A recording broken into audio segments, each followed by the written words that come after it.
ಕರ್ನಾಟಕ ರಾಜ್ಯ nursing ಕೌನ್ಸಿಲ್ಗೆ 1999ರಲ್ಲಿ K Mallu ಆಯ್ಕೆ ಆಗ್ತಾರೆ.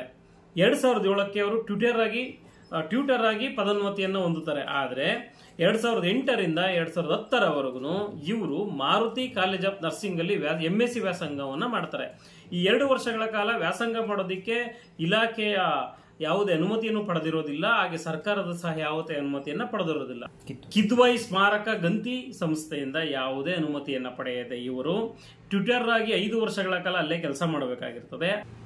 ಇವರು ಉನ್ನತ ವ್ಯಾಸಂಗ ಮಾಡೋದಕ್ಕೆ ಕಿದ್ವಾಯಿ ಗಂತಿ ಸಂಸ್ಥೆಯಿಂದ ಯಾವುದೇ ಅನುಮತಿಯನ್ನ ಪಡೆದಿರೋದಿಲ್ಲ. ಹಾಗೇನೆ ಟ್ಯೂಟರ್ ಆಗಿ ಆಯ್ಕೆಯಾದಂತಹ ಇವರು ಕನಿಷ್ಠ 5 ವರ್ಷಗಳ ಕಾಲ ಅಲ್ಲೇ ಇವರು ಕೆಲಸವನ್ನ ನಿರ್ವಹಿಸಬೇಕಾಗಿತ್ತು. ಆದರೆ ತನ್ನ ಪ್ರಬಲವನ್ನ ಬಳಸಿ ಈ ರಾಜೀವ್ ಗಾಂಧಿ ಯೂನಿವರ್ಸಿಟಿಯಲ್ಲಿ ತನ್ನ ಪ್ರಬಲವನ್ನು ಬಳಸಿಕೊಂಡು ಅಲ್ಲಿ ಬಂದು ಒಂದು ಕೆಲಸವನ್ನ ನಿರ್ವಹಿಸ್ತಾರೆ.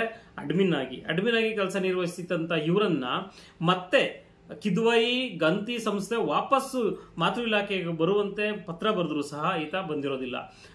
ಆದ್ರೆ ಅವರು ಸದರಿ ವಿಚಾರದಲ್ಲಿ ಇವರು ರಿಟ್ ಪಿಟಿಷನ್ ಅನ್ನ ಕರ್ನಾಟಕ ಉಚ್ಚ ನ್ಯಾಯಾಲಯದಲ್ಲಿ ಹಾಕ್ತಾರೆ.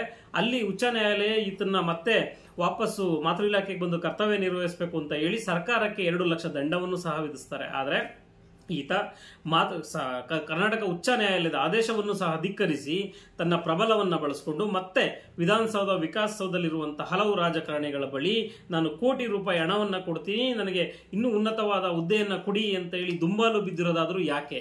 ಈವನ ಬೆನ್ನಿಗೆ ನಿಂತಹ ರಾಜಕಾರಣಿಗಳ್ಯಾರು ಅಥವಾ ಅಧಿಕಾರಿಗಳ್ಯಾರು ಅಥವಾ ಯಾವ ಒಂದು ಆಧಾರದ ಮೇಲೆ ಅಥವಾ ಯಾವ ಒಂದು ಭ್ರಷ್ಟಾಚಾರದ ವಿಚಾರದಲ್ಲಿ ಈತ ಈ ಒಂದು ಪ್ರಬಲವನ್ನ ಇಟ್ಕೊಂಡಿದ್ದಾನೆ ಅಂತ ಗೊತ್ತಾಗ್ತಿಲ್ಲ. ಆದ್ರೆ ಈ ಕೂಡಲೇ ಇಲಾಖೆ ಆಗಲಿ ಅಥವಾ ಸರ್ಕಾರ ಆಗಲಿ ಈ ಕೂಡಲೇ ಈತನ ಗಮನ ಹರಿಸಬೇಕು, ಈತನ ವಿರುದ್ಧವಾಗಿ ಈ ಕೂಡಲೇ ಈತನ ಅಮಾನತು ಮಾಡಬೇಕು ಅನ್ನೋದನ್ನು ನಾನು ಒತ್ತಾಯಿಸ್ತಾ ಇದ್ದೀನಿ.